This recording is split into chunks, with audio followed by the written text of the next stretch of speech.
Bonjour à toutes et à tous. Je vais vous faire une présentation aujourd'hui sur la déclinaison régionale du plan national d'action papillon de jour. On va voir ensemble des enjeux de conservation et des leviers d'action en Île-de-France. D'abord, pourquoi une déclinaison régionale pour les papillons de jour? Donc d'abord, on a un contexte régional qui est très particulier en Île-de-France, avec une forte population et qui exerce une forte pression anthropique. Ça a mené également à une forte urbanisation. On est l'une des régions les plus urbanisées de France. On a également un contexte agricole qui occupe une grande majorité des sols. Donc on a à peu près la moitié des sols franciliens qui sont occupés par de l'agriculture. Mais on a également aussi un abandon des pratiques de gestion favorables qui étaient par pâturage extensif, donc qui étaient faits au cours du siècle dernier. Et l'ensemble de ces pratiques font que on a une dégradation globale des habitats naturels franciliens. Euh, c'est un constat assez alarmant. On a également un constat qui émane de la liste rouge régionale des papillons de jour. Donc on a 18 espèces qui sont d'ores et déjà disparues de la région Île-de-France. Donc c'est des espèces qui étaient connues historiquement sur la région que l'on n'observe plus actuellement. Et on a également près d'un quart des espèces qui sont menacées, donc 24% des espèces. Et donc ce constat est un constat alarmant sur les papillons de jour qui donne envie d'agir pour les conserver.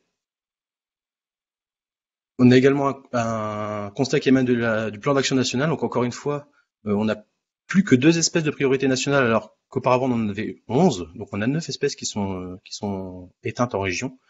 Et on a également une stratégie nationale qui est basée sur l'élaboration de déclinaisons au sein des régions. Donc c'est l'ensemble de ces 3 éléments, donc les habitats naturels dégradés, le constat alarmant sur les populations de papillons de jour et la stratégie d'action nationale qui demande la création de déclinaisons régionales, qui ont motivé la création de ces déclinaisons régionales par l'ADRIE, mais en partenariat avec l'OPI. Donc, qu'est-ce qu'un plan régional d'action? Donc, le plan régional d'action papillon, donc en fait, c'est une stratégie d'action en faveur des populations de papillons de jour à l'échelle de la région. Donc, cette stratégie d'action se base sur un contexte régional, sur une assise régionale. Donc, tout d'abord, les données d'observation, donc les données qu'on peut retrouver dans les bases de données naturalistes, donc notamment CETIA, les outils de valorisation de ces données, donc la liste rouge ou la liste des espèces déterminantes de SNIEF. On va avoir également le réseau d'acteurs de la protection en lien avec les papillons de jour. Donc on va avoir des acteurs publics tels que le département, la région, etc. ou aussi des acteurs privés, des propriétaires privés, des gestionnaires privés, etc. Et on va également avoir le maillage des réseaux en faveur de la biodiversité. Donc ici j'ai mis par exemple les SNIEF, les réserves naturelles, les zones Natura 2000, mais il y en a plein d'autres, il y a les réserves biologiques. Donc on en verra plus en détail tout à l'heure.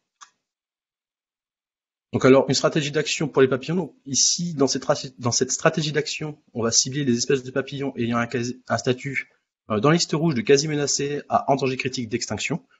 Donc ça représente les espèces qui sont donc quasi menacées, vulnérables, en danger et en danger critique d'extinction, pardon.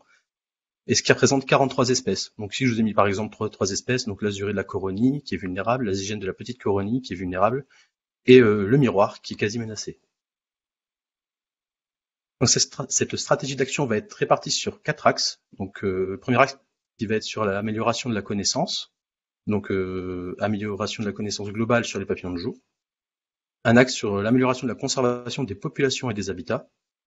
Et un axe sur la dynamique du réseau des naturalistes franciliens, donc l'amélioration d'animation du réseau, mais également par la base de données régionale, donc pour toujours améliorer la centralisation des données et leur exploitation.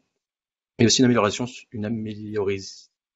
valorisation et une diffusion des connaissances, donc par la sensibilisation et la diffusion du plan au travers des différents moyens que l'on connaît. Donc ici, je vais vous parler des enjeux sur les papillons de jour. Donc un premier enjeu est sur la prospection. Donc ici, c'est des cartes sur la qualité de la prospection régionale par commune. Donc vous avez une carte qui fait l'état des lieux en 2009, une carte sur l'état des lieux en 2014 et une carte qui fait l'état des lieux en 2019. Donc la première carte en 2009, on voit qu'elle est fortement grisée. Donc ça correspond à des zones qui sont dites non prospectées. Donc il faut savoir que c'est des données qui sont issues de CETIA. Et en 2009, CETIA n'existait pas. Donc c'est aussi pour ça qu'on avait donc il y a peu de données sur ces zones-là.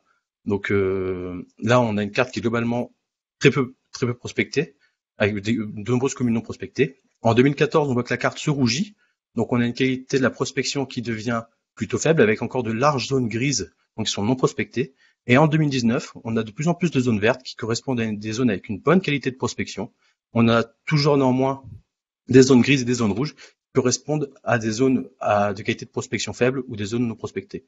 Donc on a une augmentation de la couverture et de la qualité globale de prospection, mais il y a encore des lacunes, comme je vous ai dit, avec des zones non prospectées, donc en grise, et des qualités de prospection faibles en rouge en 2019. Donc on va aussi voir les enjeux sur les réservoirs de richesse. Donc ici, je vous ai mis une carte de la richesse spécifique par maille en papillon de jour. Donc c'est une maille de 2 km par 2 km à l'échelle de la région. Donc on peut voir, donc je vous ai entouré ici les principaux réservoirs de richesse qui sont connus en région. Donc je vais pas faire le détail de ces différents réservoirs, mais ce qu'il faut bien retenir, c'est qu'il y a encore il y a des grands réservoirs régionaux qui existent, sont souvent en périphérie de la région, et ces réservoirs régionaux vont parfois accueillir les derniers bastions pour des espèces qui sont en danger critique d'extinction. Donc là, avec avec les massifs forestiers en tête, et surtout le massif forestier de Fontainebleau. Donc aussi, on a des enjeux sur les espaces de prise en compte de la biodiversité. Donc ici, je vais vous détailler par type de périmètre les périmètres qui sont concernés pour les papillons de jour. Donc on a les périmètres de protection de la biodiversité et des habitats, donc protection forte, donc avec les arrêtés préfectoraux de protection de biotope ou les réserves biologiques intégrales. On a les périmètres de protection et de gestion de la biodiversité et des habitats, donc les réserves biologiques dirigées de l'ONF, les réserves naturelles de France ou les espaces naturels sensibles. Donc je les cite pas tous, mais c'est les principaux. On a les périmètres en faveur de la concertation pour la biodiversité, donc en faveur de la biodiversité, donc les PNR ou les zones Natura 2000. Et enfin, on a les périmètres en faveur de la connaissance de la biodiversité, donc les SNIEF de type 1 et 2. Donc l'ensemble de ces périmètres font partie évidemment du schéma de cohérence écologique régionale, régional écologique, pardon. Et du coup, on va voir ensemble différents leviers d'action par type de périmètre pour voir comment on peut améliorer l'état des populations potentielles en région. Donc concernant les périmètres de protection de la biodiversité et des habitats, on pourrait prendre en compte les populations d'espèces menacées qui sont présentes hors de ces espaces, donc notamment au travers de la stratégie de création des aires protégées, donc la SCAP, qui est une stratégie nationale qui vise à améliorer la couverture et l'efficacité et la représentativité des aires protégées, qui permettrait d'avoir un meilleur fonctionnement des écosystèmes. Donc là, vraiment, c'est faire une recherche des populations qui ne sont pas encore protégées pour pouvoir les intégrer à des nouveaux périmètres de protection, ou bien à étendre des périmètres de protection existants.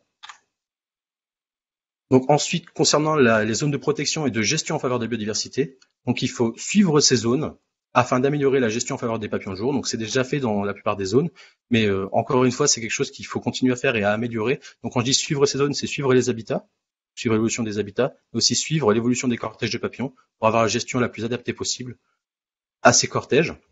Donc ici, je vous ai mis deux types de gestion favorables, donc une par pâturage extensif sur la butte du marais de Flagy et une gestion par fauchage tardif sur l'ENS des carrières de l'enfer. Donc concernant les périmètres de concertation en faveur de la biodiversité, donc ici je vous ai mis un exemple d'action qui pourrait être d'assurer la connectivité entre les zones naturelles ou semi-naturelles pour améliorer la gestion locale en faveur des papillons de jour. Donc notamment pour essayer d'améliorer la dispersion des papillons. Donc, on pourrait par exemple faire des bords de route non fauchés en association avec les équipes techniques locales, donc en les sensibilisant et en s'appuyant sur leur expérience pour pouvoir améliorer ce type de gestion lorsque c'est possible et lorsque c'est favorable aux papillons. Et concernant la connaissance de la biodiversité, on pourrait établir une stratégie d'inventaire ou de suivi dans les zones qui sont sous-prospectées ou non prospectées.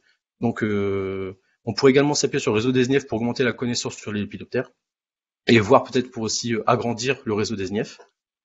Et enfin, on peut s'appuyer et diffuser la méthodologie du STERF, donc le suivi temporel des repalocères de France, pour effectuer des suivis normalisés, donc qui permettent de faire des suivis comparables et aussi voir les tendances des populations à l'échelle nationale et voir la place de l'Île-de-France par rapport au reste du territoire français. Donc ici, je vous ai mis une modélisation sur le terrain de à quoi ressemble la méthodologie STERF. Donc en fait, c'est un suivi dans une boîte de 5 mètres par 5 mètres. Donc ici, je vous ai mis sur un transect dans un habitat homogène. Donc en conclusion, le contexte francilien est dégradé et le constat est alarmant sur les populations de papillons de jour. C'est ce qui a motivé la création de la déclinaison régionale. On a vu qu'il y avait une amélioration de la connaissance globale concernant les papillons de jour, mais il y a encore des lacunes de prospection qui existent. Néanmoins, il y a des réservoirs de richesse qui sont identifiés. On sait où sont les papillons importants, enfin où sont les populations fragiles en région. Elles sont souvent en périphérie et il faut prendre des territoires en considération pour la conservation des espèces, c'est très important. Et enfin, on a des leviers d'action qui existent, qui s'appuient sur l'expérience, la compétence des acteurs franciliens et aussi sur le réseau des périmètres en charge de la biodiversité. Mais également, il faut prendre en compte la connectivité des habitats. Donc là, ça fait écho aux travaux d'Alexandrine nous a fait une très belle présentation tout à l'heure. Donc, on pourrait très bien intégrer les papillons de jour dans cette approche sur la connectivité des habitats. Ça pourrait être vraiment très très intéressant. Donc voilà, pour la suite, donc le 11 décembre, donc vendredi, on a l'atelier de rédaction des fiches actions pour le plan régional d'action. Donc c'est là où va être décidée la stratégie d'action avec les acteurs régionaux. Donc il va y avoir de nombreux acteurs régionaux en charge de la prise en compte des papillons de jour à l'échelle régionale. Et du coup, voilà, c'est ce qui termine la présentation. Donc, le PRA va continuer à évoluer et on espère une sortie dès l'année prochaine. Voilà, je vous remercie de votre attention.